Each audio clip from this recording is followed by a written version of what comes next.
All right, hello everyone, and peace of Christ, all of you. I hope my voice is coming good and clear. We were away for maybe 2 days. The Muslims, they are doing their best to flag my videos, but still YouTube is being fair. So that's very good. And their attempt was a failure. Anyway, as you know, we have many accounts in case, and nobody can stop us. However, I took this as an advantage for me, actually.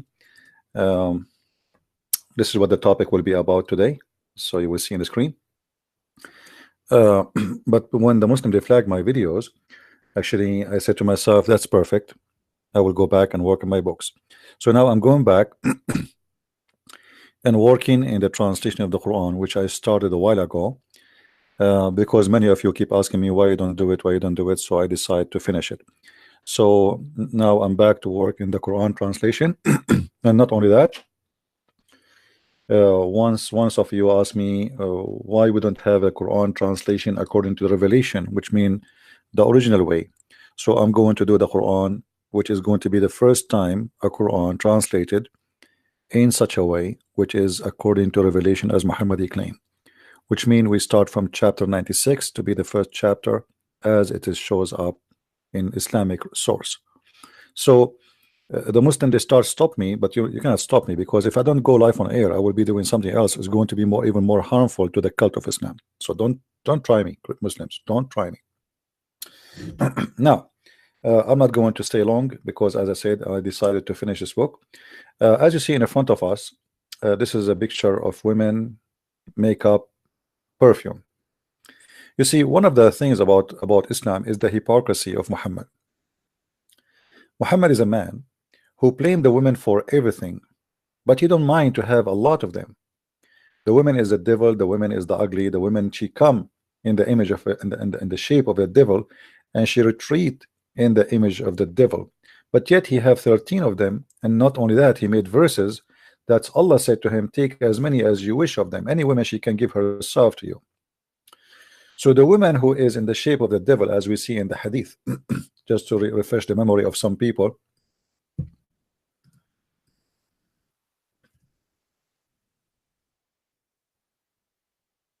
just to be sure that we are not making things up. Muhammad, he don't mind to look at the women, enjoy their body, getting horny, and yet he blamed the women for making him excited. And then when a woman she walked by, he could not handle himself, and obviously he is looking a very dirty way, because looking at a woman will not make you horny unless you are thinking about it. And you know, we men, we know what we are talking about. You know, we will not, you know, if you see a woman in the street, why she is going to make you excited sexually unless you are thinking about her sexually.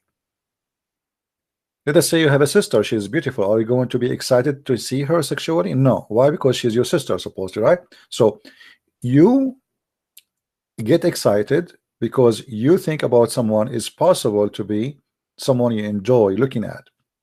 And this is a prophet of God who is supposedly a decent man, who is a man of God. He is not me or you. This is a prophet. And yet the Muslim even they claim that he is the best of mankind, which means he have the best morality, he have the best character, he have the best ethic. But I never saw any good in the ethic of Muhammad. And as you see here, a woman she was walking by, Muhammad, he go and get horny after he look, stare at the woman, staring at her, you know, body parts.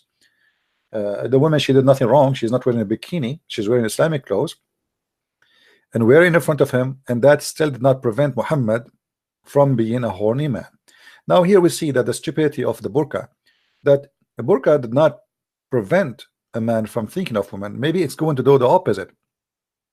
I remember once, this was a year ago or 2 years ago, I was in the beach swimming, and then a man, he came and his wife were in a burqa. And actually when I swim, I like to be far away from everybody, you know. I take a side where it's not busy. And this is why this Abdul, he decided to come to the side where I am. So he and his wife, she's wearing a burqa. They jump in the water, and he got close to me, and then when he got close to me, he said, please, can you keep a distance? I said to him, you are the one who came here, you keep a distance. I am here before you, so why you don't keep a distance yourself? Why you came here? Did you see me here before you? The Abdul get upset, and he ordered his wife, he spoke to her like a goat, and he ordered her to get out. But when she got out, now the burqa, she's wearing nothing underneath, you can see every single details in her body, the fabric stuck in her body as it is a tissue. And you know what I'm talking about, so you can see everything, you know. Yes, she is wearing a burqa, but the fact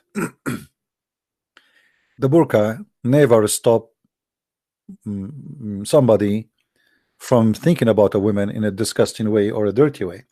And actually, burqa increased desire for women. Why? Because you became more curious to see what is underneath of this thing. This is why, you know, in Islamic countries where more burqa exists, more crime, sexual crimes exist too, because you want to see what is underneath. And when you take what is underneath, you get disgusted and you run away. So the burqa actually is a very good thing for many women in Islamic countries, especially those who they are not good looking, because in the street everybody look the same, you know. So a man, he chase her, he want to talk to her, he feel in love, she speak to him, she's beautiful, etc. It's like internet stuff where the man, he claimed that he is 7 foot tall and he is etc. What is your color of your eyes? Blue eyes. How tall are you? 8 foot, you know. And what about you? Oh, I am etc. The women, she start describing someone she never even, you know, imagined to be. So internet lies, but the burqa is exactly the same. There's a guy, actually, I know his story, and this is a real story, not like Sahih Bukhari, where the man, he married a woman, he go to her family, he asked for a woman to marry her, and they gave him her sister. So when they went there, he opened the burqa and he found different product, you know, and for sure there is a return policy. So burqa never been something for good. It was the opposite. It make society more corrupt. Women, they can do cheat and nobody even knows. They can go. I mean, even if you see your wife walking with somebody in the street, but she's wearing burqa, how you will know this is your wife? You will not know. You will not know. It doesn't matter who is she. You will never know who is she, and you don't have the. You don't even can, like, you cannot ask her to show me your face. So this is why in the Bible, in the Old Testament, you will see that there's a story about a woman. They thought she is a whore because she was wearing a burqa. Why? In the old days, women who do prostitution, they cover their face because this is the only way to hide their identity, and nobody will, you know, will go after them in the street. Now here, in front of us, we see Muhammad seeing a woman wearing burqa, yet he is excited. He go to his wife, and look, he claimed that women, they advance and retire in the shape of the devil. But this is not the only issue.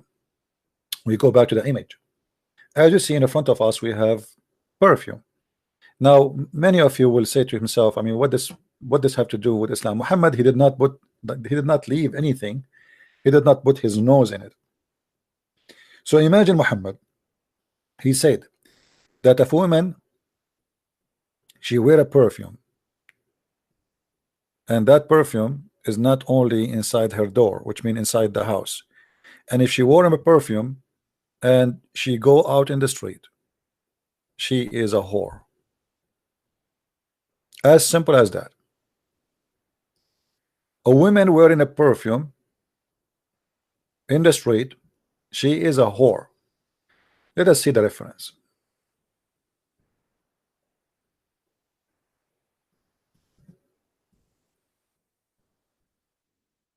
Hold on.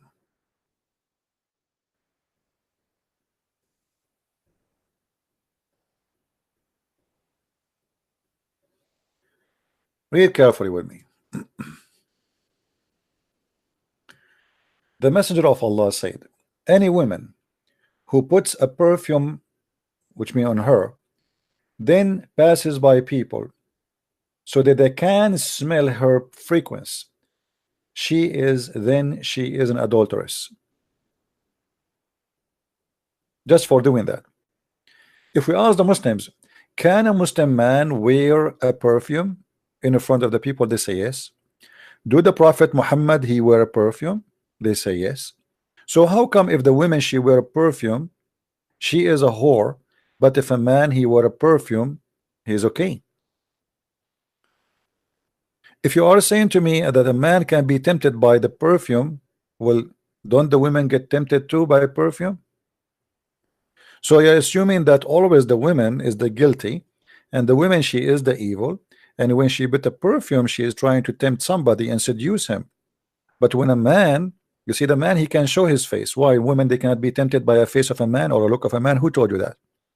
Why we don't order the man to cover with burqa too? What is the logic of the burqa? If the logic is that men get tempted by seeing women, well, women get tempted by seeing men.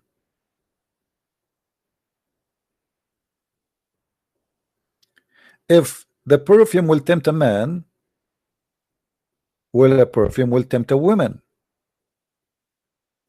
So why Muhammad, he himself, he enjoy, and look what he said in the hadith.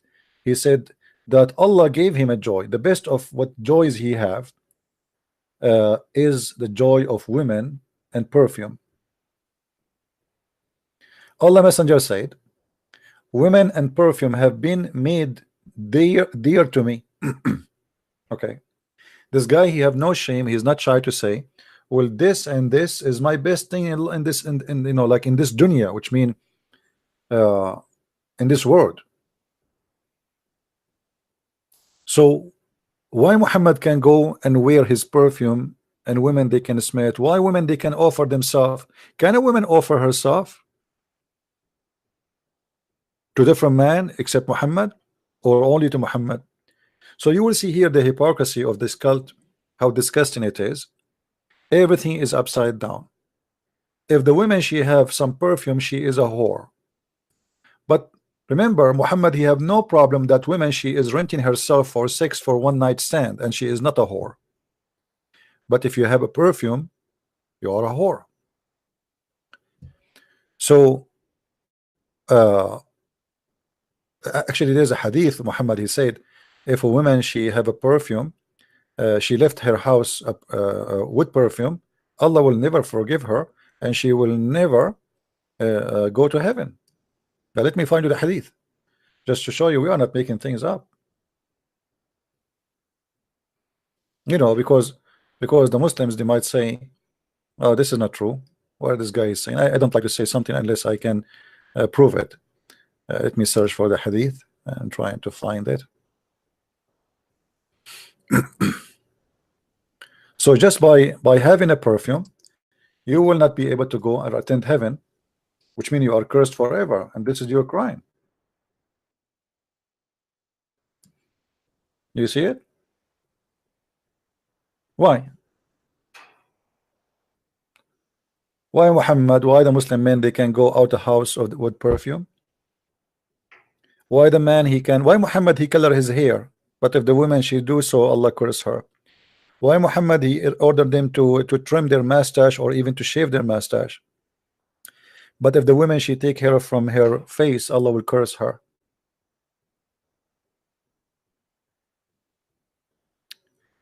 Do we have any Muslim here to say something about this? As you notice here, this is all proving nothing but deception and corruption of this man. This man, he don't want to say, he don't want to admit that he is the corrupt man. He want to claim the women for corruption, to the point Muhammad, he said, if not Eve,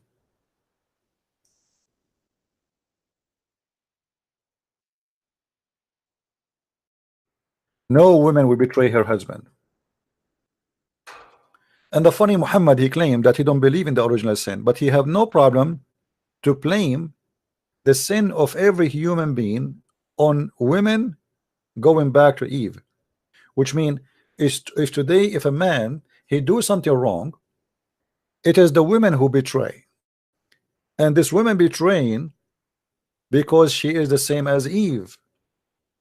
If not Eve, so all the women in the world they follow the example of Eve. Eve is the best example of corruption. So you notice here how Islam focused very much on putting the women down, making her look always like a whore. She is the devil, she is the ugly, she is the disgusting. And yet Muhammad in the heaven, he will give you each one of you at least 72 women just for sex. But they are the devil. The same as the wine. The wine is made by the devil, but yet in the heaven he will have a river of wine for you. So in different hadith. Let us see if we can find the other one, the one we told you about. She will not go to heaven. Yeah, I think we saw it. Yeah, the Messenger of Allah said, any woman who has perfumed with incense should not attend Isha the later with us. This is a stupid translation. I mean, Muslims, when they translate, it's the most stupid translation. I mean, why are you adding words there in Arabic? Isn't it this is supposed to be translation? So how somebody will know what Isha mean now? And this is not about having the Isha, you idiot. This is about the end of the time, not later with us. This is not about later with us. Stupid translation. This is about the judgment day. Asha'ul akhirah, not later. The akhirah. I mean, when the Muslim translate, their translation not only funny, it's stupid. This is why I want to finish the Quran translation, so it's going to be ready soon. So the women, she will not attend with us. What Aisha, you know, when you remember when Muhammad, he said, when the Muslims, they go to the heaven, Allah will feed them, and especially the men, he will feed them from the liver of the whale. And I think many of you knows already why Allah will give them the liver of the whale, because that will give them extra power for sex. The Arab believed, I forgot what the name in English. I spoke about it in my book, Sex and Allah. You can check it out. There is a special hormone in the whale, or even in the deer, exists in the deer. So that hormone have a very nice smell, and it is natural body production by the male to seduce the female. This is for the animals. So this is why this part, they call it ambar, actually ambar in Arabic. Let us see what ambar will turn into in English. Hold on. I think they call it ambar in English. Ambar.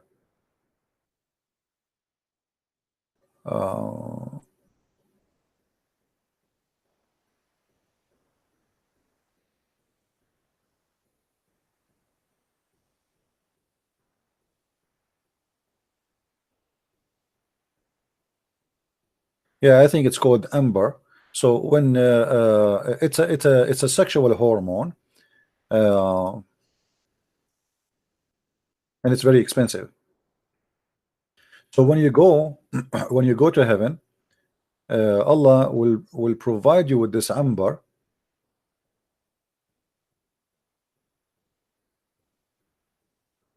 I'm trying to find the English word. I think it was amber in English. It's the same almost, because I think this is not even an Arabic word anyway.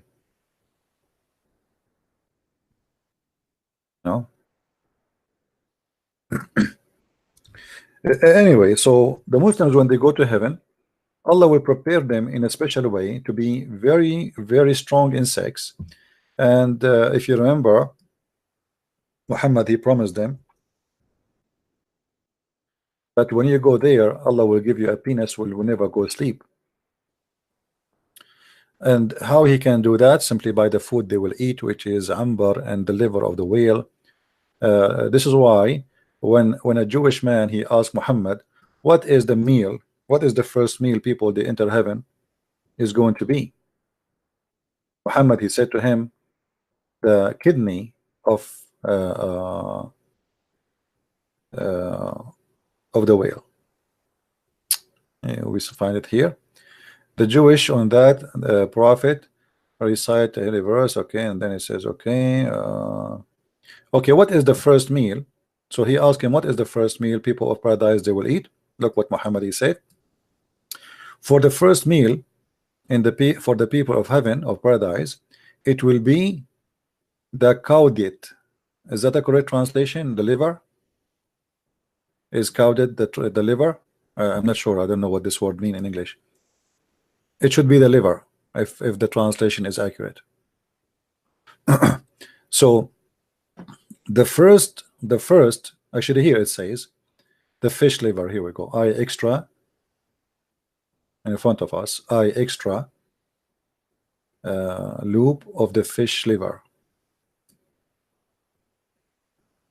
See it? So you notice that this religion, your reward is women, your heaven is about women, is about sex, is about vagina, but women are the most discriminated person in this cult. A man, he can have 4 of them, but yet they are the devil. So we can have 4 devil. Women are evil, but Muhammad, he have 13 wives, plus God knows how many hundreds of sex slaves. Women are disgusting, but Muhammad, he liked 2 things in this earth: women and perfume. I mean, what kind of hypocrisy this cult is? The women, she cannot wear a perfume because the second she do so, she became a whore. She is an adulteress. But Muhammad, he have no problem if he wear a perfume and he tempt women.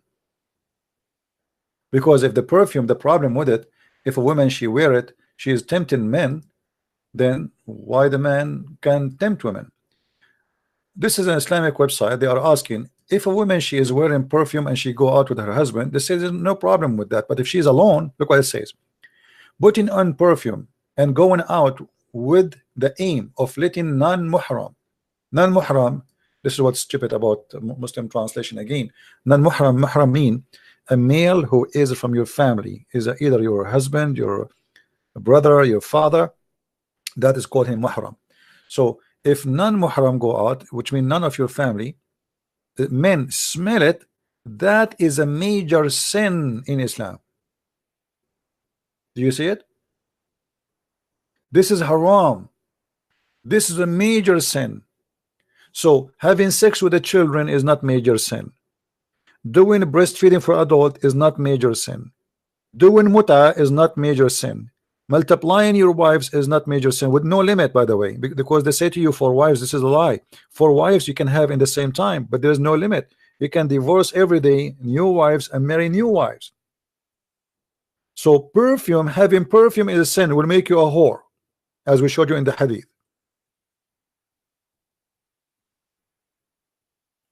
So how we can say that this religion is religion of ethic? Is that ethical?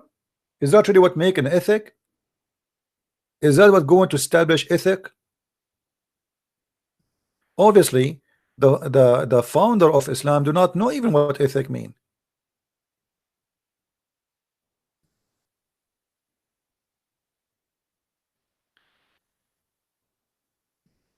Can you see the screen, guys? Okay. So if this is ethic, this is stupid. Muhammad having verses saying any woman she want to give her private part to him is ethical. Muhammad coloring his hair red is ethical. Women, they take hair from their face is not ethical. That will make Allah angry. Why Allah will be angry if a woman she take hair from her face?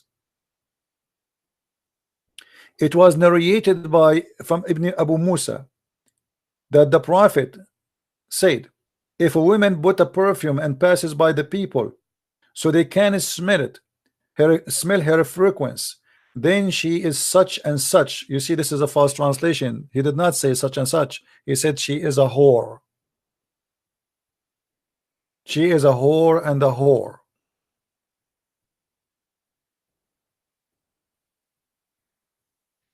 She is an adulteress. Means because she exposed to zina. Oh, by wearing perfume, you are exposed to adultery. Marrying a woman for one night stand, or you know, the Muslim Sunni, if you have my book Sex and Allah, you will see how many kind of marriage they have. None of them is marriage. How many of you have a Sex and Allah book? If you have it from the beginning, from volume number 1, you will see there is marriages before Islam and there is marriages after Islam.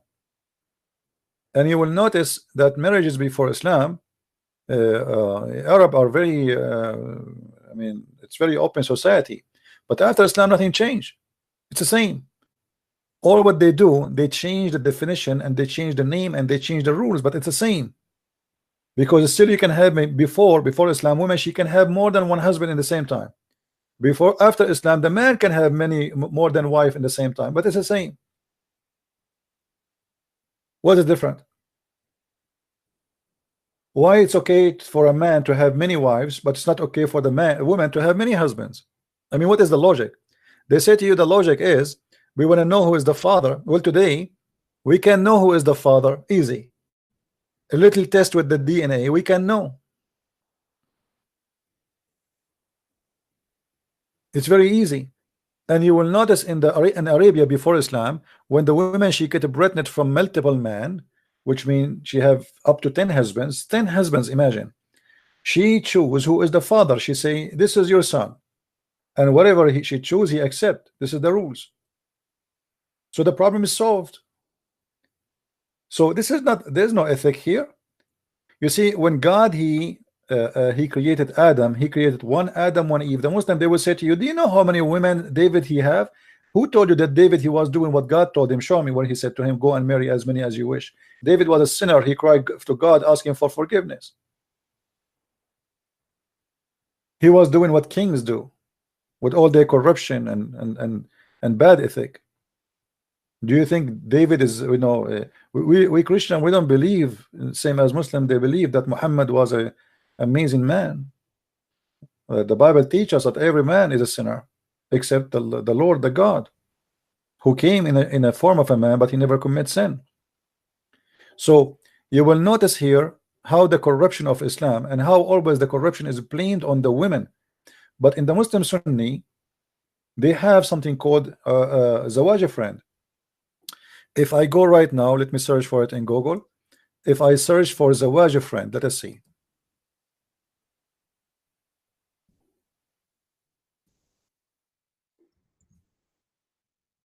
What is zawaj friend? Here we go. You can search yourself. I even search for it in English. Zawaj friend. Zawaj friend mean you go and you find a woman, you want to sleep with her. All right, and you agree to have sex, but she is legally supposed to be your wife. But she is the point of this what called marriage is not marriage, is having sex. You go and rent a hotel, and then you have sex. They have zawaj al-musyar, they have zawaj friend, they have a travel marriage. Like you want to go from New York to Los Angeles, you don't want to take your wife with you.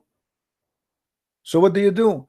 You arrive in the hotel in Los Angeles or New York, and you say to the hotel, do you have like a girl, she can marry me for 3 days, I will stay here. She come with the suit, like with the reservation.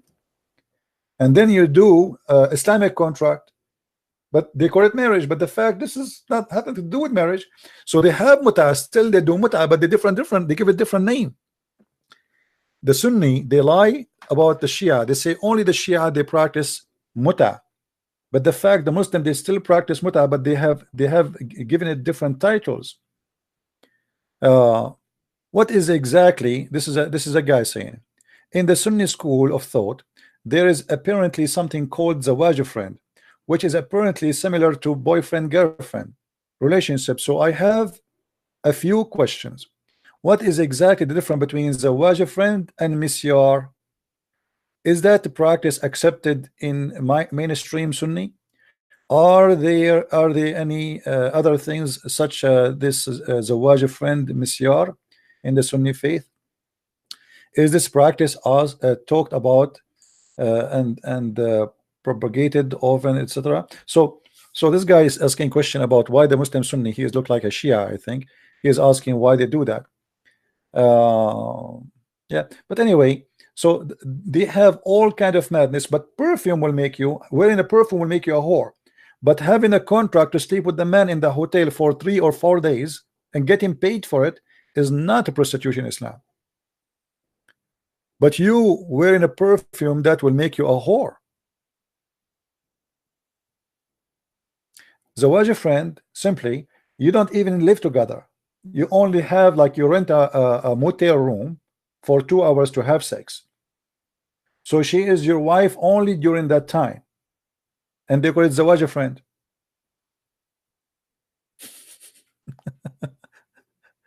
I mean, do you see this cult? You see, they fabricate everything. They say when a Muslim he says we are against adultery, you need to know Islamic adultery definition is different from adultery in Christianity or Judaism. There's no adultery in Islam. All what you need to do adultery in Islam, you have to do it by the rules, because everything is adultery. They don't have marriage. This is why a Muslim man, if you speak to you, if you meet a man, a Muslim man in Facebook or etc., the first time you speak to him, he might ask for your hand to marry you. Anyone, any ladies here encounter that? Right away he want to marry you, especially if you need a green card or a visa or etc. So because you don't care, for him it's just a sex contract. There's nothing called marriage. In 2 seconds he will ask for your leg or your hand. Marry me. Yesterday I was watching a funny video. A guy, he is like 26 and he have a woman, honest to God, she is like 100-year-old, and he was recording himself with her and he is kissing her head and he said, this is my lovely wife. And supposedly she asked him to prove that he really love her and make a video like this, otherwise he would marry her for the papers. So he decided to prove to her that he did not marry her for the paper, so he made this video. All right, obviously, you know, if you see her you will die laughing. So zawaj friend, misyar, travel marriage, it's like a laptop. Yet a woman, she wear a perfume, she is a whore.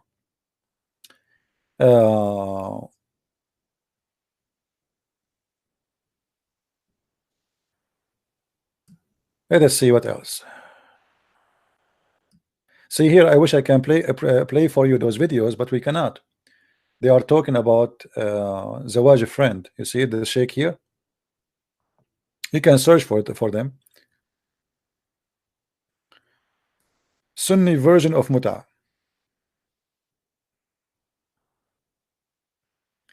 Misyar marriage is a unique Sunni Muslim innovation. Misyar marriage defined as an official. I don't know. Can you read, guys? Is the text clear or so small? Is the text clear or is it so small? Let me see if I can make it bigger.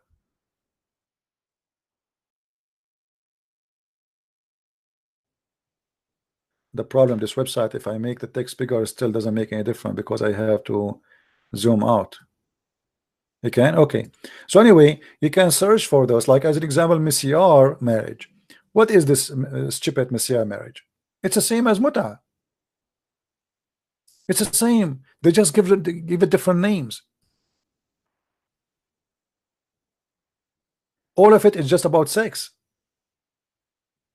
So the idea is in Islam that you can do adultery, but just do it as the Prophet said, and you are safe.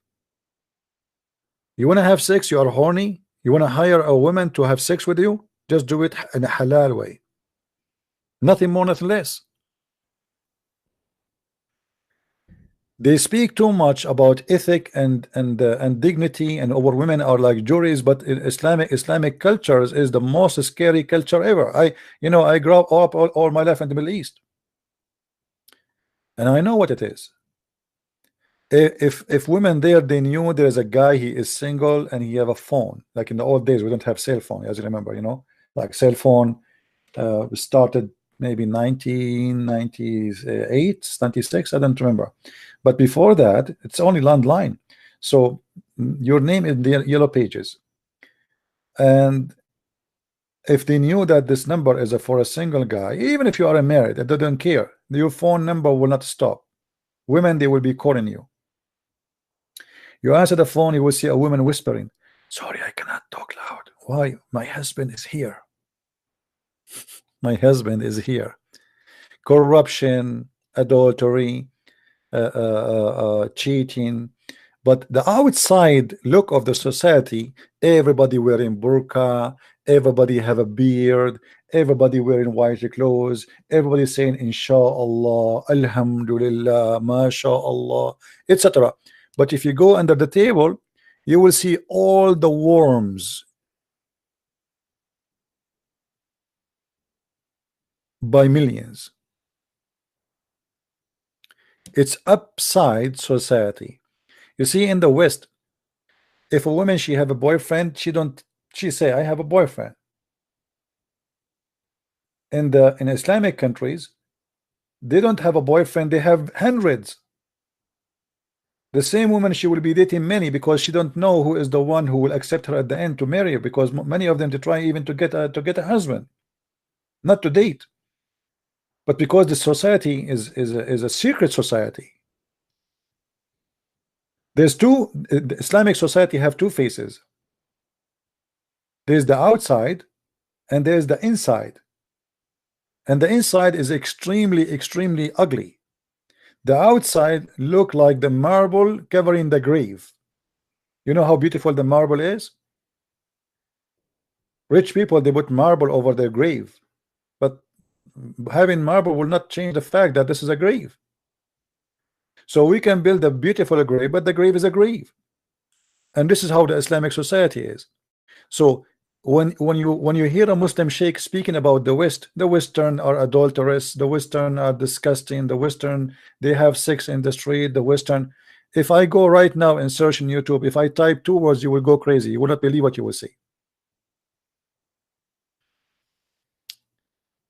If I know that YouTube will not take my video down, I can show you. But I will type for you a word in the text, you can copy it and you can search yourself. I will type the word into text in Arabic. You can search for this word, just one word, just one is enough. You will find millions and millions and millions of videos of Muslim women doing things you cannot believe. But remember, all of them, they are wearing hijab. We have to be honest, they are very conservative, very conservative.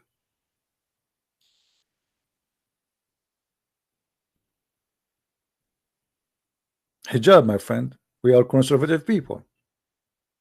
So let us make it simple and clear. A society says, or a religion says, that a woman, she wear a perfume, just by doing that she is a whore. And then we find that everything upside down. The man, he can have a perfume, the man, he can look at women, the man, he can get horny, the man, he can get excited, the man, he can do whatever he want, but the women is the always one to blame. This is a very corrupt society. There's no dignity in this society, and they blame the women for every evil, when the fact Islam making sexuality is a major reason to live. Why I want to pray to God? Why? You know, is that because I want to go and be happy with God? No, I want to have virgins. I want to have the sex. I want to have the women. I want to have the private party he promised me to have, an endless private penis. So Islam made sex the reason to live.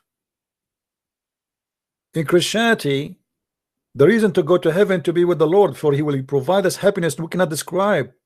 Happiness have nothing to do with our private part and our belly. But in Islam, your happiness is about your stomach, about your penis. The happiness is about you being abusing others. You know, when the Quran says that Allah will give you 80,000 in the interpretation, 80,000 servant, little boy, and they are boys.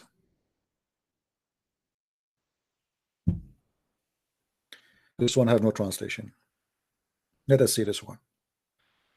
The least of the people of paradise, the least in position, that's the bad ones, with 80,000 servants and 72 wives. So look at this. If you ask the Muslims what is the servants, they will say to you they are boys. The Quran described them as young youth who they are very white, extremely white, and they will not bleed. Okay, so I will have 80,000 little child, little boy who is very white like pearls, and obviously he is there for sex too, because the Muslims, if you remember, we have many callers before, and the Muslims, all of them agree, not one even did not, that in heaven, yes, you can have sex with anything you want, even your mother, your sister, the children, doesn't matter. You remember? So you will have 80,000. Now what kind of God, in order, because I did obey him by bowing down to him, he will give me the opportunity to abuse 80,000 little child for eternity. 80,000. Islam heaven enjoy abuse of children and abuse of women. Here he says, this is, by the way, remember, those are the lowest, this is the least, this is the bad Muslims, those are not the good Muslims. They will get this. There's 100 rank in Islam, so this is rank, the lowest rank. 80,000 boy, and then 72 women who they will be your sex slave, women you never met, women which Allah created just for sex. And what make it more ugly, Muhammad, he claimed that those women, Allah will take jealousy from their heart, which means they will be literally sex toys. They have no jealousy, they have no emotion, they are just there to take off their panty. Actually, they have no panty at all, and they are women they are so white to the point you can see their bones, because Muhammad was racist and he knew the Arab, they like white women, so he exaggerated about how white they are. So he said that those women, they will be white to the point we can see the marrow of their bones.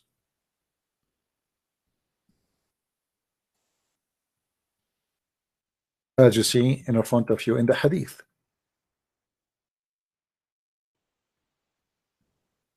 So those women, you will see, they will be so pure, transparent. By the way, it's not about being pure. They will be so white. They are so beautiful to the point you can see the marrow of their bones and their legs through their flesh. So this religion not only put the women as a sex toy, not only make it as just a reward for sex, not only it make it like a machine just to enjoy and to throw, and like it's like you are a man who have a remote control controlling everybody around you. You have 80,000 little child to satisfy you. You have a lot of women who they are made just for sex. And by the way, all those women, they have one name, Hur. All of them, they have one voice, they have one look, one face, and they have one height, and they have one shape, which is very stupid, because what the point of sleeping with 1,000 women if all of them they look the same? I mean, that's it. One of them is the same. They have exactly, it's exactly the same woman. So Islam teach you and encourage you to be an abuser of children and women, and make you a person who worship vagina, not God. What is the purpose of serving Allah? Is the vagina, is not obeying Allah. I want to get the reward. What about Allah don't mention the vagina, and let us see how many of them they will stay as a Muslim. Then after they go there, give them the reward, which is surprise, surprise. You know what I mean? If Muhammad did not mean by mentioning the vagina and the size of the penis and the power of the penis is not important, why you mention it? Make it a surprise for them, no problem. You want to make them have an endless penis, okay, give them that. But when they go there, but not now. If you mention that now, there's many people, they will go to Islam because they are perverted, and this is exactly the purpose. The purpose is to tempt you with sexuality so you can blind. You see, when you are under temptation, you don't calculate your consequence and you don't think. You are just tempted now. When you are under the influence of temptation, you don't mind to put a suicide belt and explode yourself between the bunch of people, because now you want to go to heaven. The guy, he told you, the second, Muhammad, he said, the second your first drop of a blood came out from your body, you are already in heaven. This is what he told them. A person who is dying, the second his blood he started bleeding, he is now going to heaven. So everybody want to die. Why those poor people want to stay in this earth? To get what? To go to work? To work all day to get a few dollars in their pocket? What about I die now, I kill the infidels, and then Allah will take me to heaven? And this is what it's called, the human sacrifice. You see, the Muslim, they lie. They say Christianity believe in a human sacrifice. That's a lie. Human sacrifice, if I sacrifice somebody, as simple as that. If I say, okay, we will bring you a guy, we will kill him so God will be happy. This is not the story in Christianity. In Christianity, Jesus, he said, nobody can take myself from me. I lay down myself. So nobody force him. which means I am not the one who sacrifice him, and it's not a part of belief that you sacrifice somebody to God, and this body is one of us. Jesus is not one of us. Jesus for us is God himself.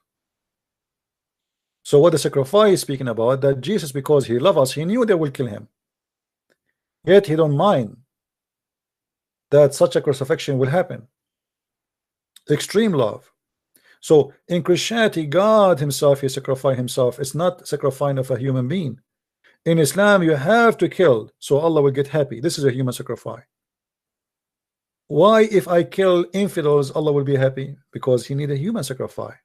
He enjoy blood shade.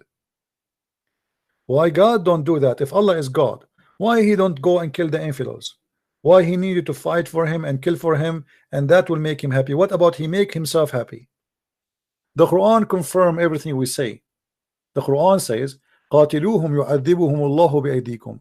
Fight them, Allah he torture them by your hands.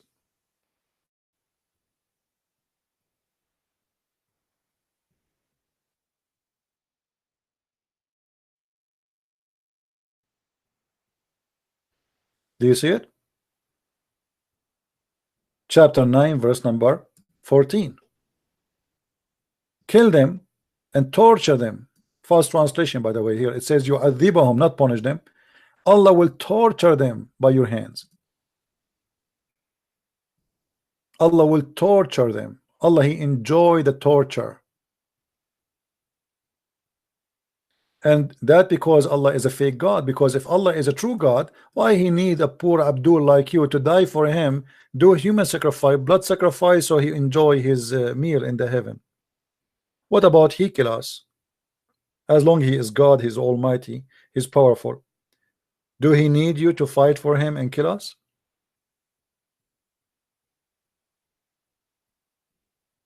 So Muhammad he put in the mind of those people that Allah he ordered you to kill them because he punished you by your hands. This is why you see in different verse in the Quran it says وَمَا رَمَيْتُ وَلَكِنَّ اللَّهَ رَمَى. You will see every single member of ISIS or Al-Qaeda or terrorist in Syria or in Iraq repeating this verse before he slaughters somebody. Always before they slaughter somebody they say we did not, because Allah told them in the Quran chapter 8 verse number 17, you Muslim, you slew them not, but Allah he slew them. So a Muslim, when he put his knife, a terrorist, he put his knife in the neck of somebody and he slaughter him, he repeat that exact verse.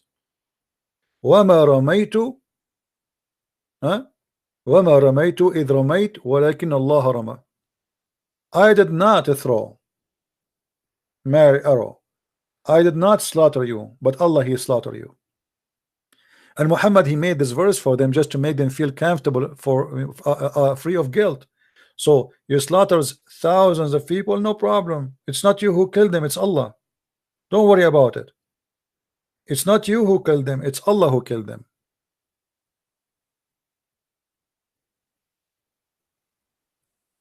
And this is why you see every day in the news. I mean, can you find one day you don't see an explosion, terrorist attack somewhere in the world? Not a single day. For all of them, they want to go to heaven and get the vagina. This is why I say Islam is nothing but the religion of vagina. Have nothing to do with God, have nothing to do with ethic, have nothing to do with morality, have to do only with sexuality. All the purpose of it, Muhammad he used the vagina to tempt men to kill for him, and he will be victorious. And now the cult continue. Muhammad is dead and he got what he can get, but now you will be punished because of the cult of Muhammad. The vagina temptation will never end. Every day there's many, you will notice that those who have education, they don't really do suicide bombing. As an example, mostly Osama bin Laden, as an example, he's an engineer, but he don't go and do suicide bombing by himself. The guy, he was hiding between goats and chickens. So he asked his men, the poor ones, to go and do suicide bombing, but he himself, he will not do that. The one now who took after him, Al-Zawahiri, is a doctor, is highly educated, but yet he will not do suicide bombing. He will ask for a poor Abdul to suicide himself, because they themselves, they are not convinced really with Islam. Islam is great for you if you are a leader, because you take advantage of others and you make people die for you. Did you ask yourself why Osama bin Laden, he did not join the 19 when they attacked 9/11? Did you ask yourself why he hid? Why he don't want to die as a hero? Why he don't want to die in the field as a shaheed, as a martyr? As long he is convinced that a martyr is higher than a normal man who die in his chair?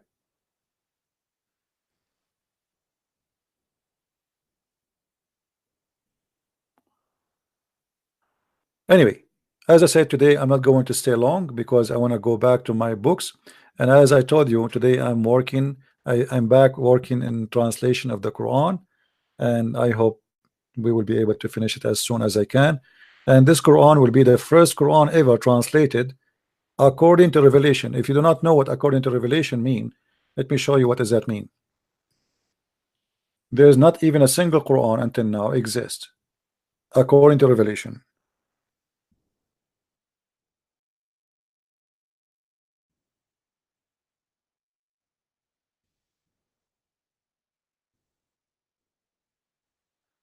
All right.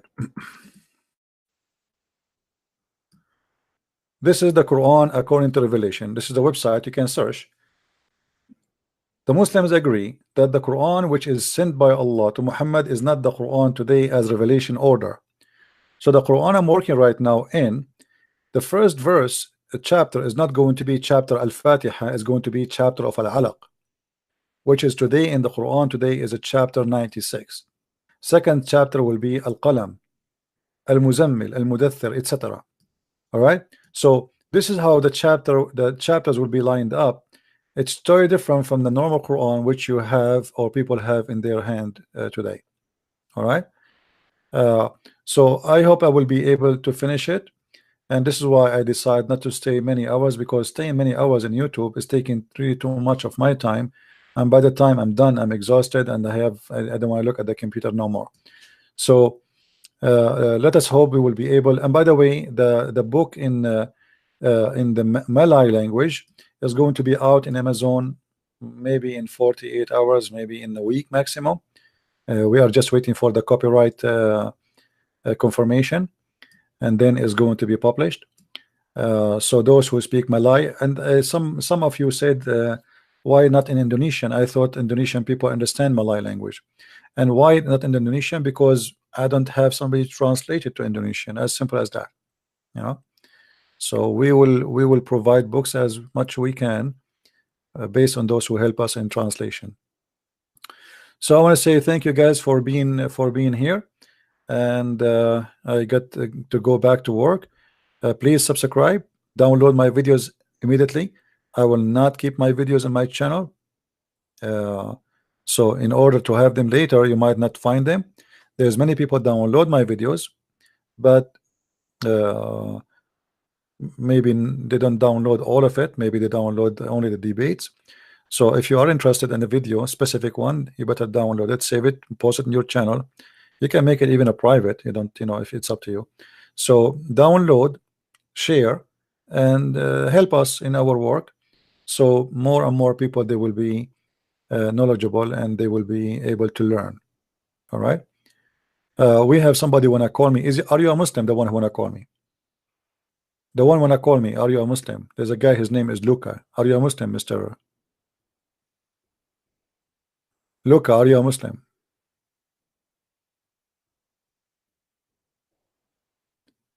Are you a Muslim, Luca? If you are a Muslim, I will open Skype for you.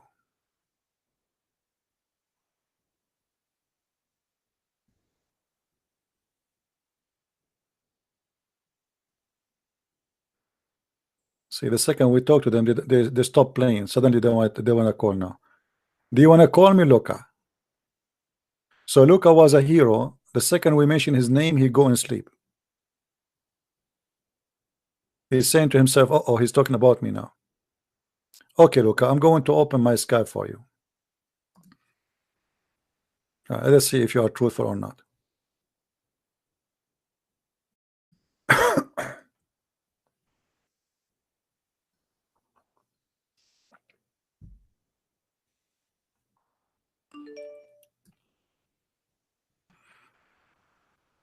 All right, Luca, text me, please.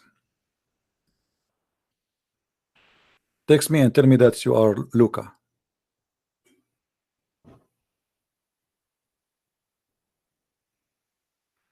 Are you there? Luca? Text me.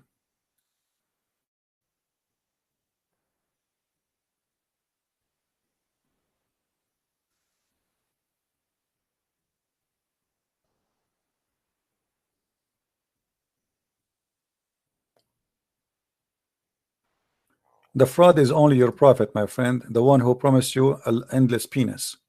That is a fraud. That is a fraud.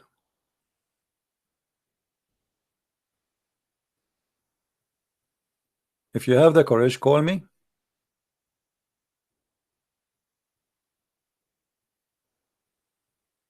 See, Luca is a potato. He don't have a courage to call me. I have a question. Why the Christian don't have the original source? We have thousands of manuscripts, so we have the original. It's you who don't have one manuscript. Secondly, Abdul, potato. Why you Muslims don't have the original Bible, brother? Isn't it Allah He sent the Bible? Why you don't ask Allah where is the original Torah, brother? What happened, brother? You think Allah He was asleep, snoring? Somebody stole it, brother? Why you don't ask the same question for yourself? Isn't it this is the book of Allah, brother? Brother, isn't it Allah who sent the Injil and the Torah, brother? But your stupid Allah cannot save one copy, brother. Can't He hide one in His closet, brother? So later, brother can show it to us, brother.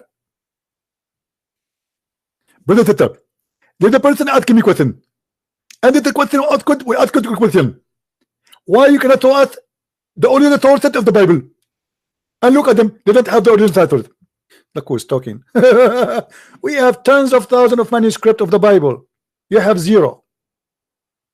We have even the Bible is written in rocks. We have the Bible written by art, mosaic. We have the Bible written in every way, every languages. What do you have? Nothing.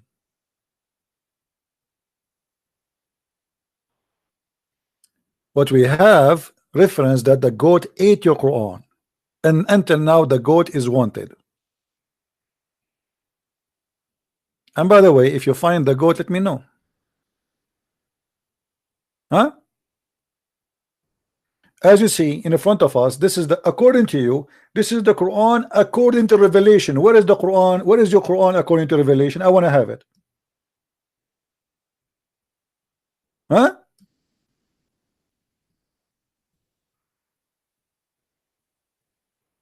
Where is your Quran according to revelation? You don't have it.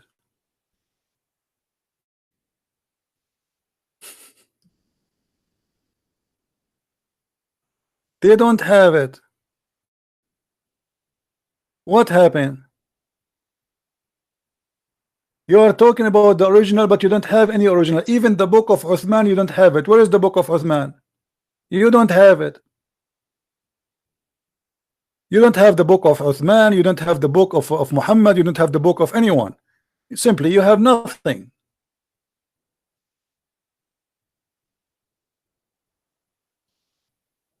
As simple as that. What do you have?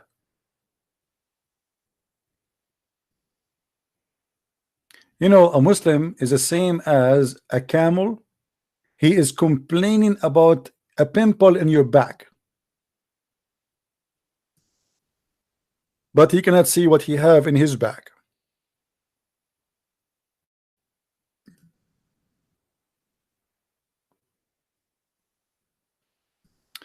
Admins, anyone say Catholic, Protestant, Orthodox, ban them immediately. Those are Muslims.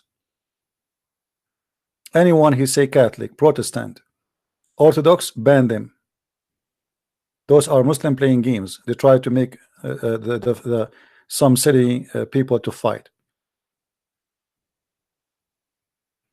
Yeah, Raja, you have to prove it. It's you who have many gods. You have only one God. Your name, his name is Muhammad. You have only one God. His name is Muhammad. Prove me wrong. Now, who is the Muslim when I call me?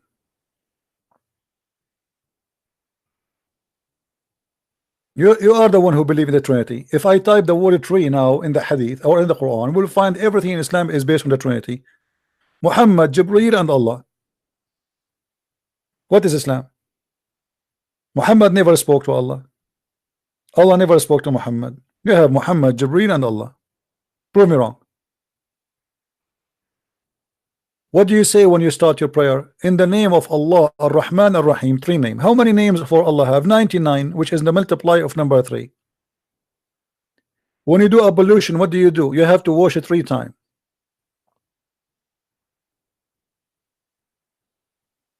And you are talking about the Trinity. You are the one who follows the Trinity. Everything in Islam is based on the Trinity. Even your prophet, when he say Assalamu alaikum, he say it 3 times. Obviously he have a mental illness. Before you have intercourse with your wife, you have to say the name of Allah 3 times.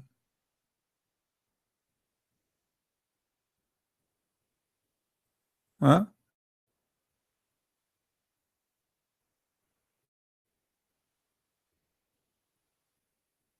Are you there, Abdul? Anyone want to call? Luca, he want to debate me, normal academic. The guy, he don't even know his prophet name correctly, and he want to do academic debate. See, guys, we debate academic. Let me show you the academic debate, you donkey. You see, I just used the donkey because this is satisfy the academic terms and conditions. Look what your prophet he said about academic debate.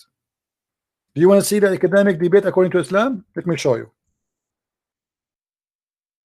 When you speak about academic, how come you don't ask your prophet to be academic? This is chapter 3, verse number 61. When the Christians they came to debate him, he said, bring your wives, I bring my wives, bring your children, I bring my children, bring your goat, I bring my goat, and let us curse Allah, ask Allah to curse the one is lying. This is an academic debate according to Islam. Do you see it?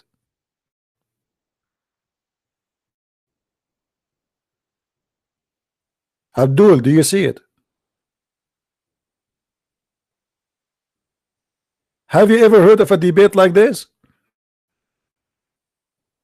Bring your laptop, I bring my laptop, bring your car, I bring my car, bring your goat, I bring my car, bring I goat, bring your donkey, I bring my donkey, bring your Abdullah, I bring my Abdullah, bring your wives, I bring my wives, I bring your children, I bring my children, bring your niece, I bring my niece, bring your nephew, I bring my nephew, bring your cousins, I bring my cousins, bring yourself, I bring myself, and the most important, he forgot to bring himself. I mean, this is very good. Look, he did not forget to say bring yourself too.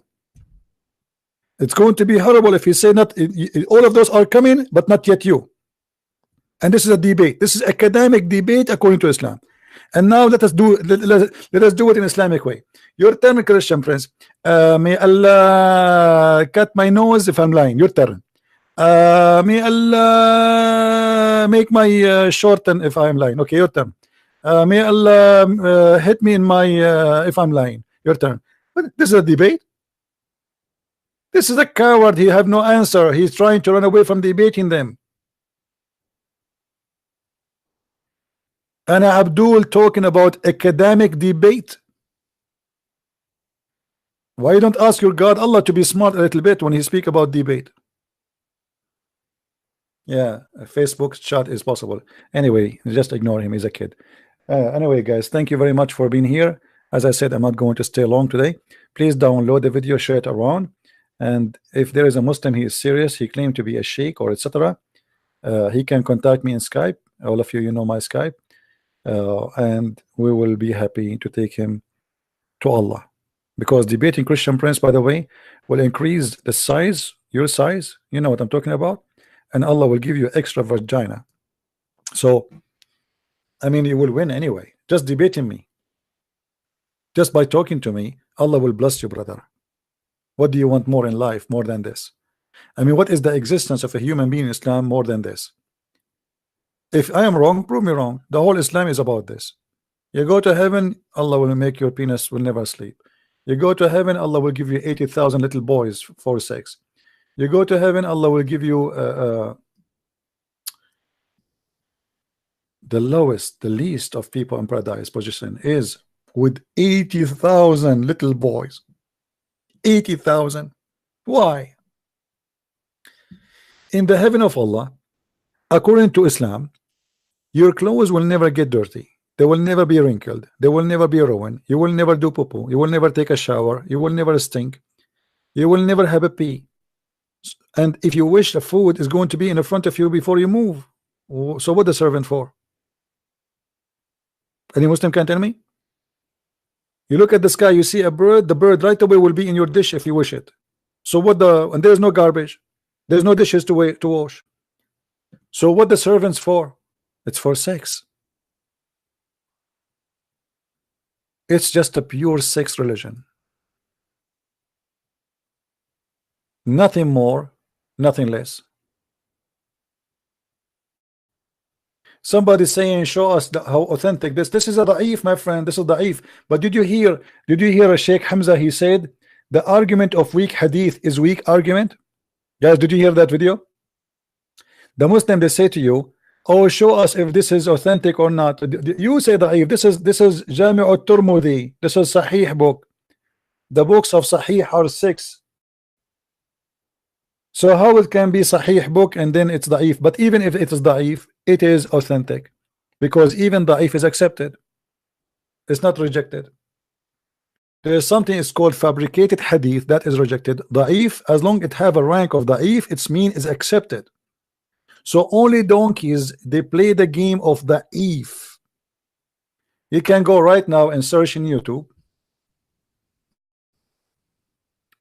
where your brother Hamza, he says to you, explain to the donkeys that da'if hadith is accepted. And not only that, he says that da'if hadith is a weak argument. Weak hadith is a weak argument.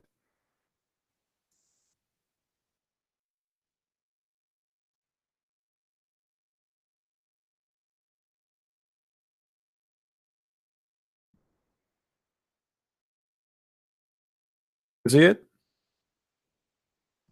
Just search for the hadith. It's all over. Weak hadith is a weak argument. When an idiot he says this is a weak hadith, he is giving a weak argument, because weak hadith simply it accepted. This is why it's called weak. It pass. So they are like a copy paste. Somebody heard to say weak hadith. Weak hadith, brother. Anything weak hadith. Weak hadith is accepted, you stupid. It's mean it's illegitimate. It doesn't mean it is rejected.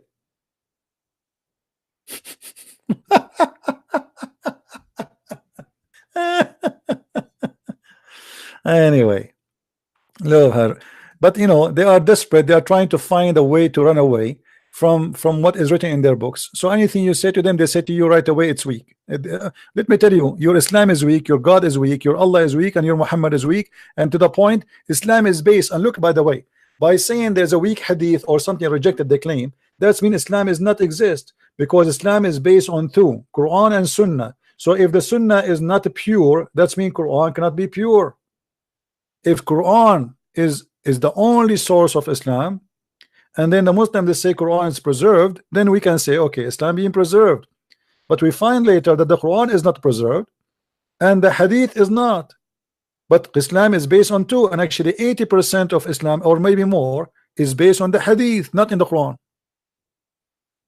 So by the second you say to me that hadith is not accepted, it's mean you are saying to me Islam is corrupt and we cannot trust anything about it. All right.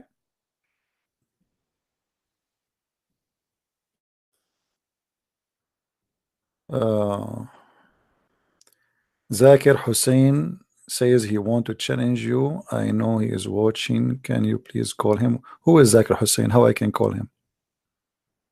Let him say hi to me. This guy Zakir Hussein.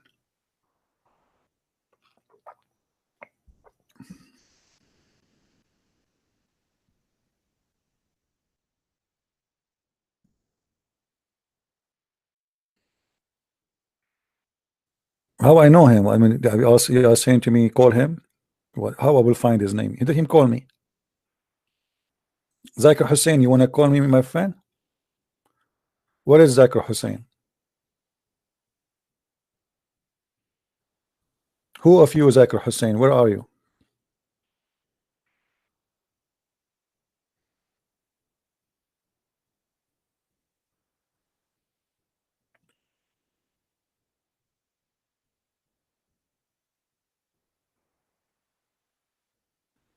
He is dead now.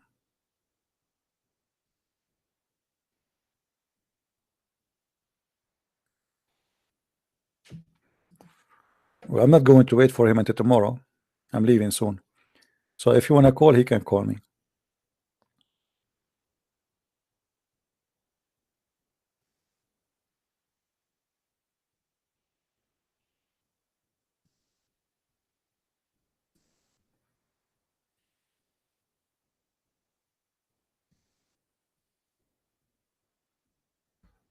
Are you there, Zakir Hussein?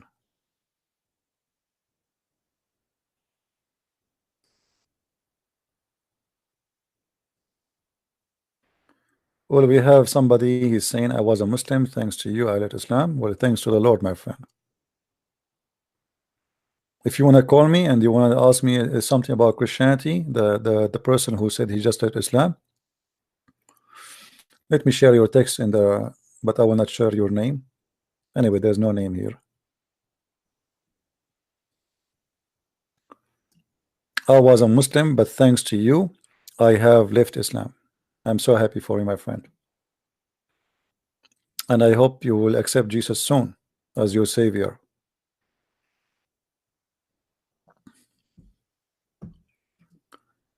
Any Muslim?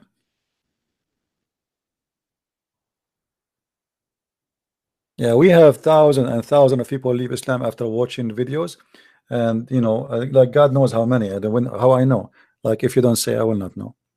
But for sure, there's the number is so huge, and Islam is collapsing left and right. Anyway, Muslims, they don't dare to call me. They learned their lesson.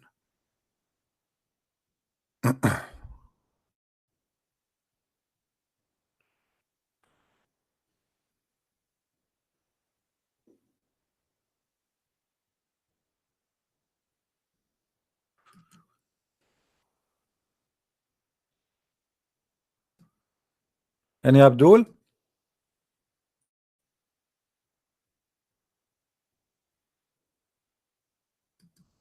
All right, look like there's no Abdul in the bushes.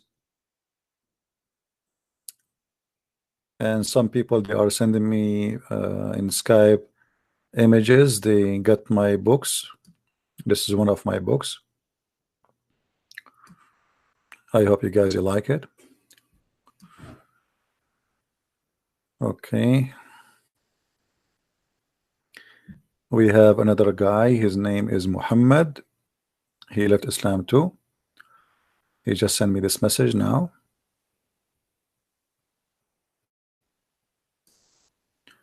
I am also want to say thank you for showing me the truth, and now I believe in Jesus as my savior. Wonderful, my friend. Happy for you. Happy to see more and more of you leaving Islam and accepting the Messiah, and you know, coming to Christ. That's wonderful.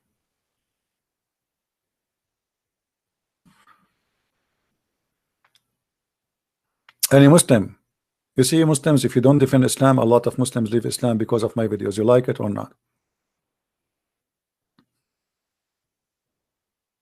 A lot. You cannot believe it. Actually, in the last 2 months, I have no idea how many people they contacted me and they said we left Islam.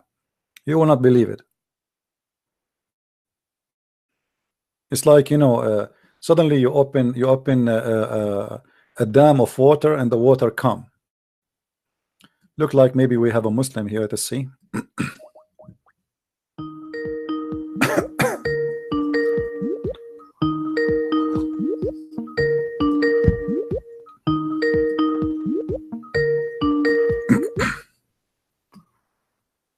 Hello? Yes, you can hear me. Yes, I hear you. Go ahead. Are you a Muslim, my friend? Yeah, okay. I want to ask you a question about Christianity. Yes, but you're a Muslim, right?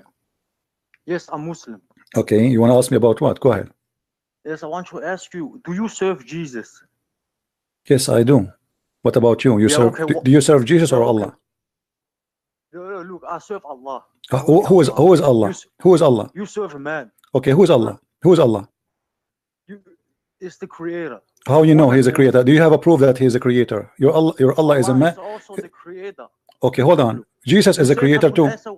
Okay, hold on. Jesus in the Quran is a creator. Isn't it the Quran says that Jesus created from the bird, from the mother bird?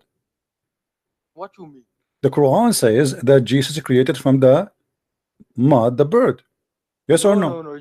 Jesus is not God. He is a messenger. No. I asked you who is your God. Listen. I asked you who is your God. You said the creator, but the Quran says that Allah. No, Jesus is not God. It says in your own Bible. But you are the one who said to me, hold on. You are the one who, listen to me. You are the one who said to me, I asked you who is your God. You said the creator, but Jesus in the Quran, he's a creator too. Okay, let me ask you a question. No. Why you want to change the topic? You open a topic. Let's finish, my friend. And same time. Hold on. Same time. You Muslims believe in how many creators you believe?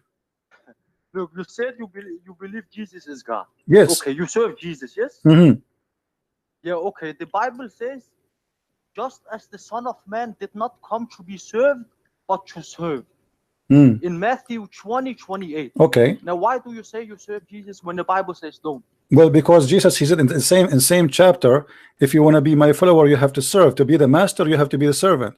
So for him, read the verses before it, my friend. Don't take the things out of context. You know the stupid game. So he told them, if you want to be the first, you have to be the last. If you want to be the first, if you want to be like me, I am your master, I'm your Lord. If you want to be like me, then you have to serve. I came to serve us.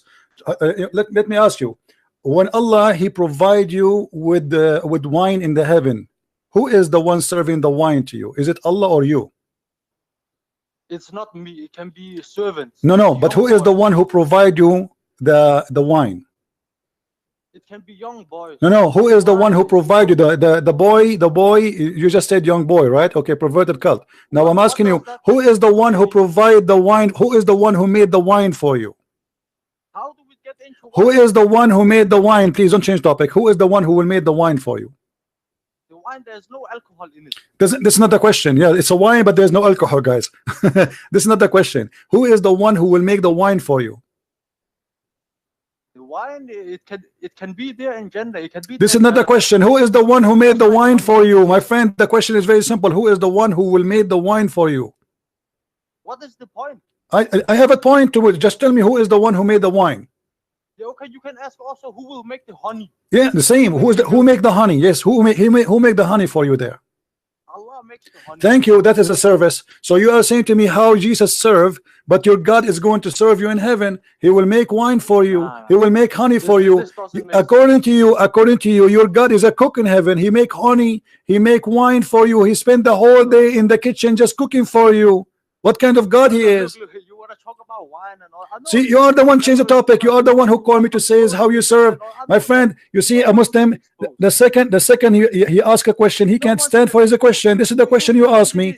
Why you reject Jesus to serve us? Why you reject Jesus to serve us? And look how he served. He washed the feet of his followers, saying you have to be humble. Your God, supposedly he is God, he is the creator, but now right now in heaven, he is soft in the skin of women for you, so you have sex with them. Okay, let me say something. Your God in the Bible, he says in the Bible, I can of my own self do nothing. I can do nothing. Is this God? Okay. What in the same chapter he says too that he is the one who created everything. So you choose whatever you like. He's saying to them, from my own, I am me, the man in front of you. He can do nothing. So I am not the man. The man who is doing this is God. So we Christians, we believe in God who came to us as a man. The form of the man can do nothing, but God in the man, he can do everything. So he's saying, in the same time, they said to him, why you don't show us the Father? Show us the Father. He said to them, I am with you all this time and you do not recognize me? The one who saw me, he saw the Father. Yes or no? No, no. What? No, no, no. It's not up to you. Now let me ask you a question. How your God Allah look like? Allah, no one knows. No, your prophet, you describe him. No, no. Now I know what you're trying to do. Now you want to say Allah has two hands and stuff. Allah, you want to say all this stuff. I am not saying that. Your prophet, he described him as a short man with big ass. No, no, no. Okay, read the hadith for me. It's on the screen. Read the hadith. No, no. Okay, read the hadith. My like friend, read the hadith. Read the hadith. It's in front of you, and this is Sahih hadith. You like to talk about. My friend, read the hadith. This is your prophet saying so, not me. Don't change the topic. You reject Jesus as a man, but your God Allah is a man. No, you always talk about sex and all this stuff. But I am not talking about sex now. Your prophet, he said that my friend, I'm not talking about sex now. By the way, I'm not the one talking about sex. It's your prophet. When are you saying to me the one who talk about sex is a filthy guy? Hello. Are you saying that? Your God was 9 months inside of a woman. Okay. Out of a pussy. Okay. Okay. Hold on. Don't use bad language. But let me ask you: as long my God, okay, as long my God, he was as you claim. So why your Quran says that Jesus is holy? Hold on. Jesus, you see, you are don't play coward now. As long Jesus is born of a vagina as you claim, why the Quran says he's holy? What? Why the Quran says Jesus is holy if he is born of a vagina? Jesus is not holy. So okay, so you are saying to me the Quran is lying? No. The Bible always says. Okay, here we go. Show me. Okay, here we go. The Quran in front of you. Read the verse for me. Chapter 19, verse number 19. Why you are lying? What is this? Read it. Here we go on the screen. It's in the screen. Yeah. Okay. 2 seconds. Chapter 19, verse number 19. Miracle. It's a miracle number 19, brother. Can you zoom out a little bit? Yeah. Here we go. Does it say that he is a holy son? This number 19, yes?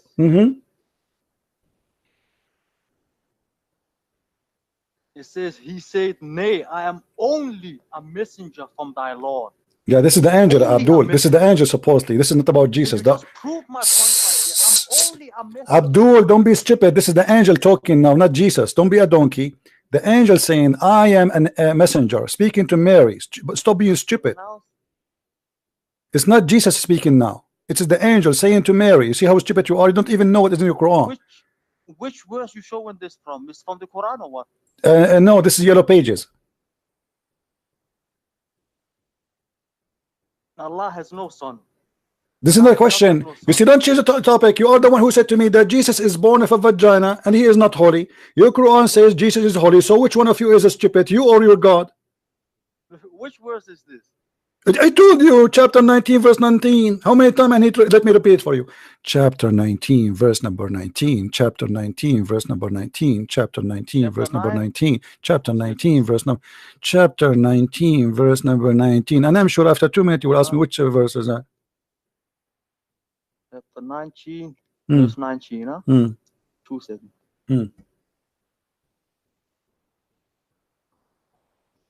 The Quran clearly says, look, you have found this translation where it says holy son.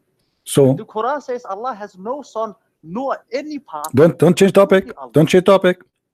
Allah have no son, but okay, hold on. Okay, you know. So now we agree that Jesus is holy. Yes or no? What? Do you agree that Jesus is holy? Yes or no? No. Prove me wrong. Give me a proof. Okay, hold on. It's a challenge in the front of everybody. Show me one place in the whole Islamic book says Jesus is not holy. You're twisting the words. It's not a holy son. I am not. This is your Islamic website. This is your Islamic translation. And now I challenge you to show me one Islamic book saying that Jesus was a sinner. No, this one is a lie. This one is a lie. This is a lie. So Allah is lying. Allah is lying. No. It says a pure boy. Oh, so what the pure mean? You just said to me that he is born of a vagina. How he can be born of a vagina and he's pure? He's not pure in the sense that his body, there is some things on it. The baby itself is pure. It's hard. Is your prophet pure? Of course, yes. Okay, what if I show you he is not? What you will do? You promise me you open the camera and do the monkey dance in front of everybody? No, it's not funny. Okay, well here we go. I can show you from the Quran. Are you going to say to me the Quran is lying too? No, no, no. You're playing games. Now we wanna show. No, hold on, hold on. What in front of everybody? If I show you, wait, look. You have if I show you, if I show you from the Quran, what do you do? Here we go, chapter 84, verse number 2. What do you do? Ask you one thing, okay? Don't ask me one thing. I'm asking you. If I show you from the Quran, if I show you from the Quran, any translation you wish, your prophet Muhammad was a very filthy sinner, what you would do? No, you are lying. You are lying. Okay, my friend, here we go. A challenge in the front of everybody. What the word them mean? Do you know? What the word what? Read with me. This is chapter 48, verse number 2. I cannot see the screen. There's something covered in it. The burqa. I have a burqa on the screen. Does it say that may Allah forgive your sin to Muhammad? How he is holy, but Allah will forgive his sin? Yeah, okay. Look. What is your point right now? See, don't change the topic. I asked you, is Jesus holy? You said no. I got you busted. No, Jesus is not holy. I said to you, no, the Quran saying that. I said to you, is Muhammad holy? You said yes. I got you busted. The Quran says Muhammad is a big fat sinner. Hold on. Does it say there, may Allah forgive you for the past and the coming sin? Yes or no? Yeah. What is your point? My point, you said to me that Muhammad is holy. How Muhammad is holy, but he is a big time sinner? No, look, don't put words in my mouth. We can play this back. I never once said that Muhammad sallallahu. You said Muhammad is pure, right? I never said it. I asked you, you said to me Jesus is pure. I said to you Muhammad is pure. You said yes. Look. You said that. Abdul, stop digging for boogers. Answer me. Isn't it you? I asked you, is Jesus? You said to me Jesus is pure. I said to you, okay, is Muhammad pure? You said yes. You said yes. You said yes. Okay, hold on. Let me ask you. You said to me you believe in Allah. He is God, correct? Yes. Allah okay. Is God. Okay. No God but Allah. All right. So there's no God but Allah. There's no God but Allah. So how the Quran says that Allah is the best of the creators? How many creators you Muslims have in your religion? There's one creator, and that is Allah. So are you saying to me the Quran saying that is a mistake? No. But the Quran it also says we. No. This is not the question. When he say he is the best of the creators, is there other creators? No, there's not another creator. So why he says I am the best of the creators? Because Allah is the best of the creators. But there's no other creators. No, Allah is the only creator. So how he say he is the best of the creators? Okay, if a man he makes an iPhone. No, this is not a creation. Is he not a creator? No, he is not. iPhone? No. Creation in the meaning of religion. Abdul. No. Creation in the meaning of religion. The Quran says, who is the one we call the creator? He said, if somebody can create even a fly, he is a creator. Is that correct? Can you show me on the screen? If I show you, what you will do? I will try to answer a question because you're not making any sense right now. Chapter 22. Also, you're saying to me, Allah don't make sense, guys. Be a witness. No, I just said to you, the one who can create a fly. You said to me that does not make sense. Thank you very much. Chapter 22. Chapter 22, verse number 73. Allah saying that if somebody can create a fly, you worship him then. No one can create a fly. Well, Jesus created the bird. What? Jesus in the Quran created the bird. There's no doubt Jesus alayhi salam, he had some things he could do. He had, okay, he do what? He do hummus. What he do? Do he do hummus? He create birds. Is it true he create birds? Is it true he create birds? The verse here saying, if somebody can create a fly and above, he is God. Jesus created the bird from the mud, and he breathed into the mud, and he gave it life. He breathed from his breathing.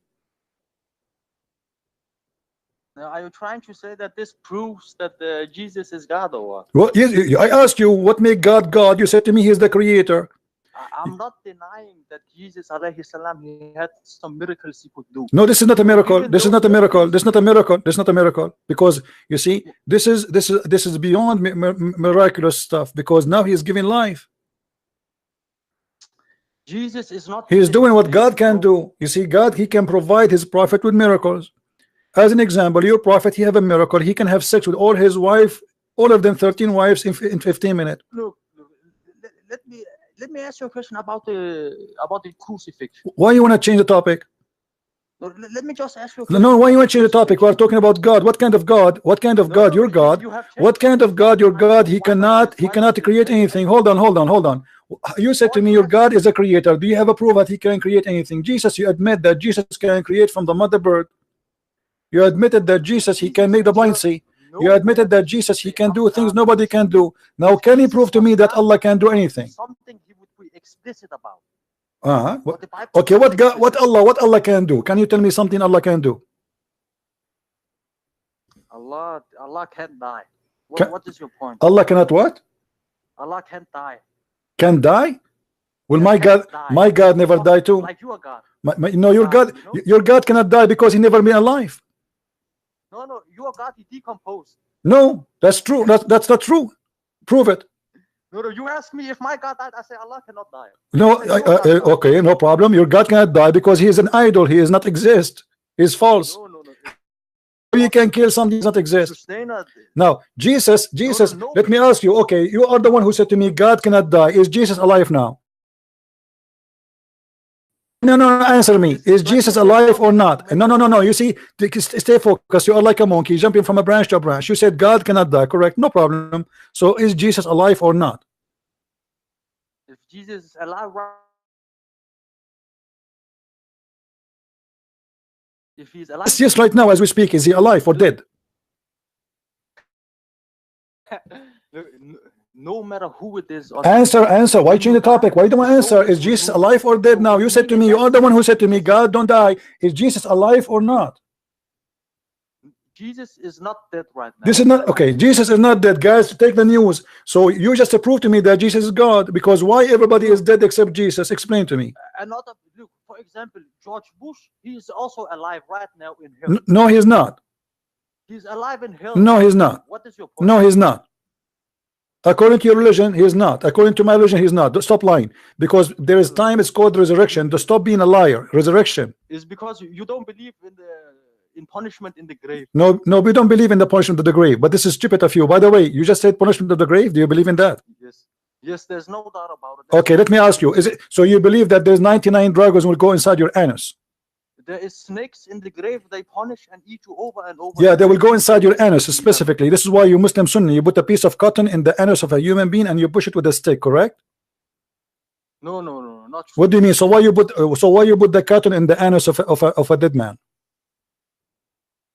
No, you don't make sense right now. I'm asking you why you put the cotton. If this is not true, why you put the cotton when you die? Why they put a cotton in your anus when you die? Who puts a cotton in your family? They will book a cotton. After they wash you, they will push hard a piece of cotton so that the snakes. Okay, hold on. Aren't you the one who said to me that there's 99 snakes will go with you in the grave? I never said there's 99. How many? Okay, how many snakes? How many? There was. I have not read the hadith totally, but it was like a snake. I don't know its full description, but there are snakes and other animals like scorpions. Okay, what they will do? What they will do? What they will do? They will do like things like go inside the mouth. They will go inside the holes on the human being, so it can hurt as much as possible. But they are dead, right? They are not dead. They are alive. No. You are dead. You are dead. You are dead. But inside you, there is. You believe in soul or what? Okay, where is the soul when you die? Okay, hold on. Soul, right? Hold on. Listen. Just sleeps. Is your soul your body? Is your soul inside you still when you die? No. No matter who it is, at the moment of death, when the soul is about to taken out, you will feel the experience. Okay. Here. First of all, okay. Hold on. Yes. Your prophet, he said that in the grave there's 99 dragons. Is that correct? Not dragons. Okay, so what they are? Can you show on screen? What if I show you? What you would do? You like to play these games. Because I know if I show you, you will say I don't care. I believe it was something with a snake with 7 heads. 7 heads, not 9 heads. I don't remember. Show me, because you are the one. Or maybe 7 snakes and 99 head or something like that.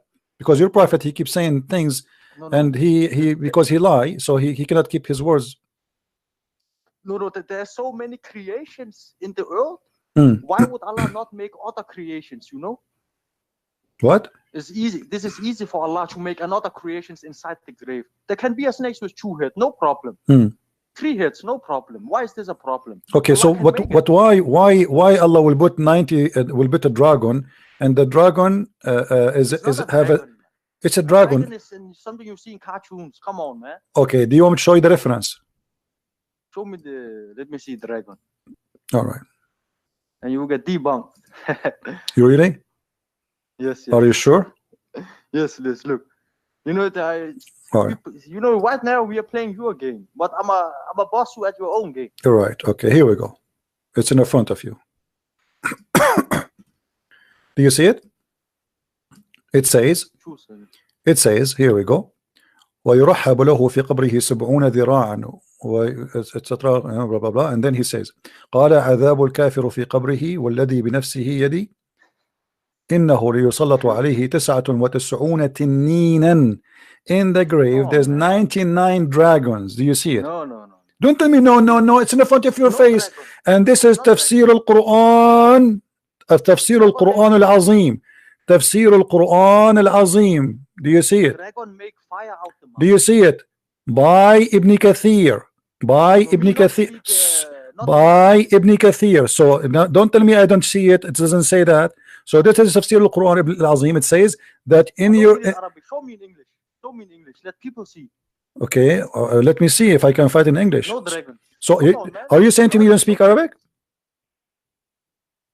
Are you saying to me you don't speak Arabic? I don't speak Arabic. You are a false Muslim. You pray to Allah. You do not know what you are saying. Look, you don't have to speak Arabic to be Muslim. No, you have to pray to Allah in Arabic. No. You don't have to speak Arabic to be Muslim. As I know, my friend, as I know, you have to pray to Allah in Arabic, right? Yes. Okay. Yes. How you pray to Allah in Arabic, but you do not know Arabic? To memorize the Quran. Huh? I pray Salah, but I cannot speak Arabic.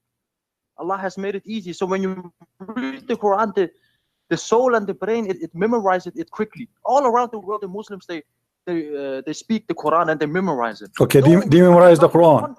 Okay, do you memorize the Quran? I have not memorized the Quran. No, I'm asking you why you don't memorize. I thought everybody memorized the Quran except you. Look like you are a bad Muslim. No, not everyone. That doesn't make you a bad Muslim. Did your prophet memorize the Quran? Yes. So why the Quran says that he forgot the Quran? It didn't forget the Quran. The Quran says it's a complete book. It's a complete book. Okay. Now, my friend. Okay, hold on. No. We wanna go and show everybody that 99 dragons will go inside your anus. Hold on. Don't you want to see the 99 dragons go inside your anus? Hold on. Let us see. Let us find it. It's snakes who are punishing the person inside the grave. No problem. Okay. Yeah, but they are dragons. They are dragons, right? Not dragons, they are black snakes. Okay, we will see if this is true or not. Inside the grave. We will it's see. Happening right now to some people. Yeah. Why you don't put the camera there? What camera? Camera, so you can record everything happening. No, right now I don't have no camera. Why? I'm not very used to do this, you know. What do you mean? What do you mean camera? I'm on Guys, here we go. This is the English. Look. I can find this is the English translation. Hold on. Let me show you the Islamic corruption. Hold on. Okay, this is Ibn Kathir. Shut up. This is Ibn Kathir. This is Ibn Kathir in English. What is the 99 dragons? Why the Muslims took it? I don't see it. Find the way you say dragon. It doesn't say dragon. In English, it doesn't say dragon, no. But in Arabic, it says that. There's no dragon, man. My friend, it says there in Arabic, dragon. Here we go. I will put it in the Arabic. In the English, cannot find it. This is Ibn Kathir. This is the book on Google. This is the book in Google. Everybody can see Tafsir al-Quran al-Azim. All right. This is the chapter. This is the ayah, and this is the page number 323. Shut up. Hold on. Variant number 5. Chapter of Taha. Page number. Hold on. Page 123 to 126. Page number 123 to 126. Where we can find it? Why it doesn't say? Why in English is gone? What happened? I will tell you what happened, because your Muslims are a scam. You know, you took it off. Why you took it off? Why in English we don't find it here? It's in front of us. In here. Hold on. Just go. No. I'm not running. Just go. I don't have time for kids. This is, guys, this is the Arabic one. It says in the front of us. Don't call me. Just You are done for today. What a kid. You keep jumping from a monkey like a monkey. Even monkeys don't jump like you. It says in the front of us. Let me zoom more in the text. There's no dragon, right? Yeah, right. I change any Muslim to call, and I change any Muslim to tell me why in the English translation we cannot find this. He said here, فإن معيشة ضنكة. أتدرون ما المعيشة الضنك? He says, do you know what the hard, tough life? He said, they said Allah and His Messenger knows best. He says, عذاب الكافر في قبره, the torment of the kafir in the grave. And he said, and I swear by the one who have my soul in his hand, that Allah will unleash on you 99 dragons. Do you know what at-taneen? Taneen. We can take the word right now and we paste it in Google translation. You will see the word taneen is dragon. Atadruna mat taneen? He said to him, do you know what a taneen? He said, 99 حية, 99 snake head. And every snake head have 7 heads. Every snake have 7 heads. And they are going to breathe into his body, and they are going to bite him, and they will scratch him until the judgment day. But hold on, if we have 99 and each head 99 dragon, every dragon have 9, the head have 7 snakes, what is the total? Let us calculate.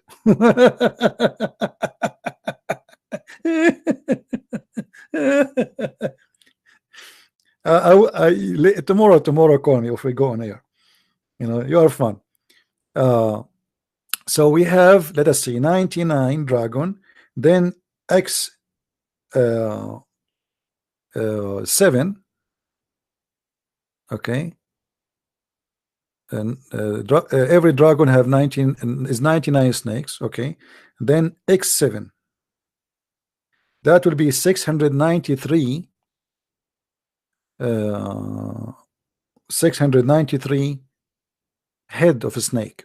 So one dragon, but it has 693 head of a snake, and all of them, they are biting you.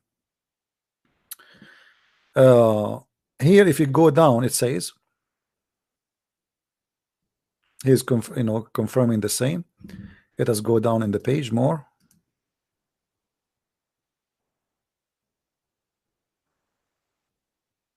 Yeah, he's just repeating the same thing.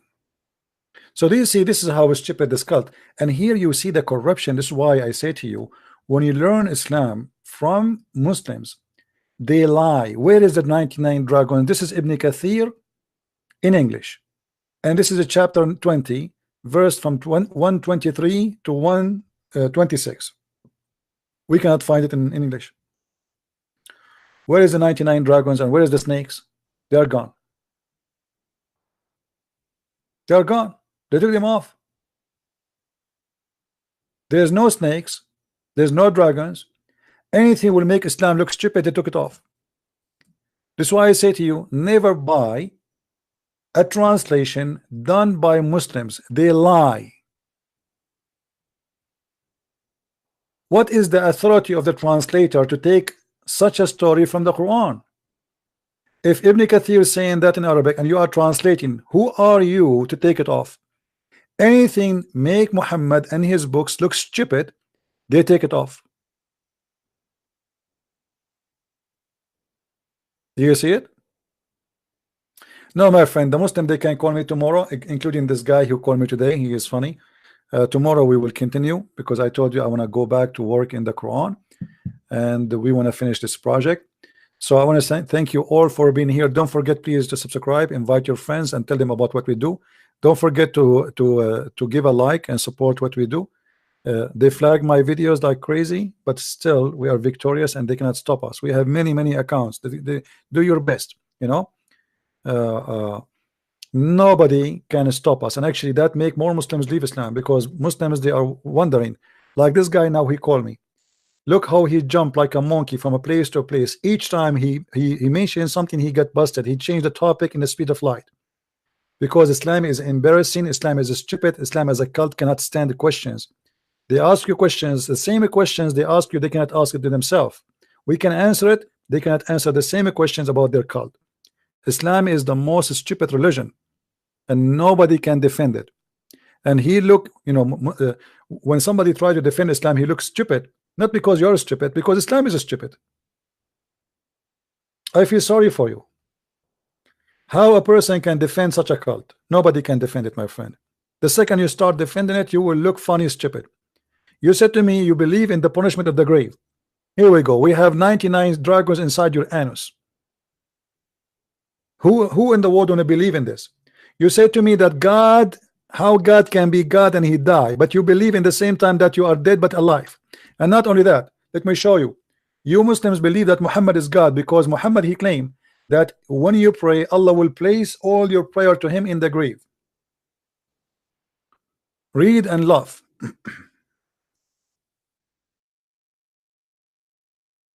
This is your prophet talking, not me. He said, pray every Friday, for your prayer will be displayed in front of me. They said to him, how our prayer will be displayed in front of you? The angels will give it to you. He said, because we prophets, our body will not decay.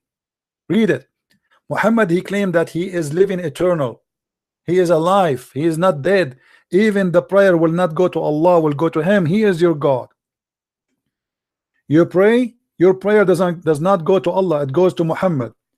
They said to him, how this will happen? You will be dead, and your body will be consumed, your body will be decayed. He said, no. We the prophet, our body don't decay. And later when Muhammad he died, the Muslim refused to bury him for 3 days, because Muhammad he said that the body of people like him will not, the prophet will not decay. And later they discover that he stink, which means they discovered that Muhammad is a fraud. He promised them that the body of the prophet will never be consumed. 3 days, 3 nights, the Muslim did not bury Muhammad. And then all the reference says that the prophet he stink. Asina rasulakum, asina sahibakum, udfunu, qad antan. We have tons of reference. Even his fingers, nails became green. Even he start farting, which is normal for a human being if he die and his belly is have food. After a person he die, if you keep him, especially in Mecca, it's hot. So the bacteria inside his belly, the food he ate, the bacteria will start consuming the food, and then that will make gas, and then his belly will become. This is why the hadith says raba batnuhu hatta raba batnuhu. Let me find it for you. Hatta raba batnahu.